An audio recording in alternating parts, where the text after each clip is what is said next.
Hey, buddy. Eyes up here.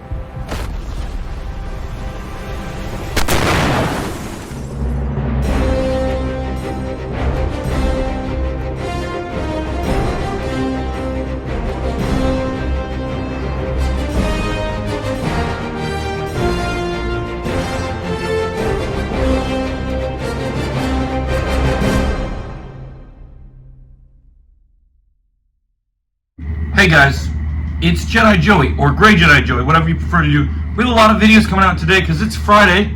You know, we are, well, sorry, not Friday. It's Friday for me because I have 2 days off. So we're entering Monday. Last night I went with my dad to see The Naked Gun. Now look, I've never seen the Naked Gun movies, but I've heard about them. I heard they're hilarious cop movies, and I'm gonna start rewatching the movies, seeing the original movies this week because I want to rank all the movies.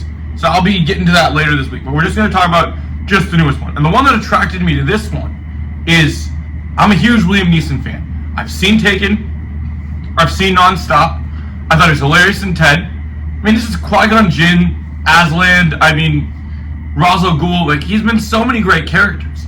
And this movie is directed by the director of both Popstar and, not only Popstar, but they also have, but also by the Rescue Rangers Disney movie, the comedy that people liked, in live action.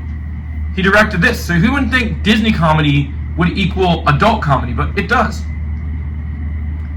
So Naked Gun stars Liam Neeson, Pamela Anderson, that's right, from Baywatch, and you have Paul Walter Hauser, Mr. Stingray himself. And we got a pretty good year for Cobra Kai actors to appear in movies. You know, 2 years ago we got to see Xolo Maridueña play Blue Beetle. He's still going to play Blue Beetle in the DCU. And now we're entering, and now we've seen Yasmin in a blink and you'll miss it cameo in Superman. And now we've had 2 cameos from Stingray's actors. So Paul Walter Hauser was in First Steps, Fantastic Four, and he was now in this movie. And he has a much bigger role in this film. Now, one thing that impressed me about this movie is everyone was saying how fun this movie was. And I've heard, and you know, we have good comedies, you know, I've heard mixed things about what people have been saying about the film, about Happy Gilmore 2, which I still haven't seen, but I plan to watch it. But some critics have said, like, you know, critics are becoming too cynical because they can't laugh and stuff. But, you know, it just takes the right jokes. I mean, hopefully Happy Gilmore 2 will work for me. But one of the things I've been impressed by is we've had good movies this year.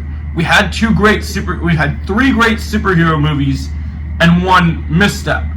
But, and we've had really good serious movies. But Hollywood needs to go back to simple. What I think this movie is great is this movie won't have the best, craziest plot you've ever seen for a movie. But just like Endgame had you jumping out of your chair cheering, this will have you more than belly laughing, literally crying like you're gonna piss yourself laughing, because this is the funniest.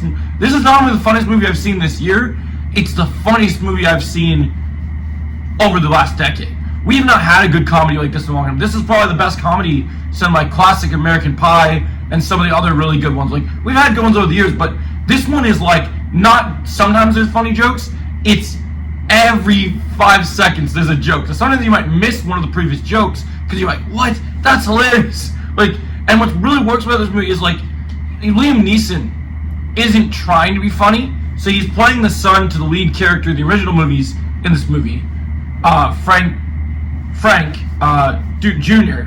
I think it's Frank Duke Jr. And he is literally a hilarious cop that multiple times. So Liam Neeson, if you watched him in Ted, he has this really funny deadpan humor where he's not trying to be funny, but he's being so serious that it's coming out funny. So it's not funny because you're getting like scenes where he's in action sequences in this movie, which are really good choreographed action sequence in this movie. It's played for comedy. This movie is, the best word to describe it is it's stupid. It's absolutely stupid. But not in a, oh, it's so bad it's good. No, it's stupid, has a good plot, knows what it is, and it's beautiful. Like, it's absolutely beautiful. Hollywood finally learned their lesson how to make movies, and this movie's great. I mean, this may, I know I said I liked Superman and Fantastic Four. I may be making an updated ranking YouTube short later, because this is easily my favorite movie of the year right now. Because I've never laughed so hard in my life. Like, I literally was on the verge. My entire theater was dying. Every scene rolled in. And the opening of this movie is the funniest movie you'll ever see. The cast is hilarious. And for you Cobra Kai fans, if you guys love Stingray, there's a little homage in Cobra Kai in here that made me laugh my ass off. But yeah, the thing that's really good about this movie is Paul Walter Hauser, being a Cobra Kai fan, he's not just a cameo in this movie. He has a full-fledged role. He works with Liam Neeson. Liam Neeson, I can't help it, man. I'm still laughing because literally Liam Neeson is great in this movie. Like, he still can do the action scenes, but the comedy is played like just the way that he, like, you know, he kind of, the way he reacts to certain things, the way he says things. There's jokes in this movie. Like, there's a joke at one point in this movie where he's at a bar, kind of James Bond style, getting to know the villain, and he asks for a drink, and he asks for sparkling water, and they bring him a sparkler in the water. Oh my god, it just killed me, man. Every joke just lands. This ain't your MCU movie, man. All the jokes hit, and the action's great, and it's overall a great film. So I gotta give it 10 out of 10. I mean, like I said, I did give Superman a 10 out of 10, and I still think, well, both of them are 10 out of 10 for me, because I love both films. I like this movie, while I love what Superman stands for with being kindness and everything. This movie is just, it's nice to go back to the cinema and just have fun. I like that I go into this movie, I don't have any expectations. I want to sit there, have my soda, and have a good time. So I love The Naked Gun. If you've seen The Naked Gun, go bang bang in the comment section and let me know your thoughts. And as always, I'll catch you in the next video. Thanks for watching. Goodbye.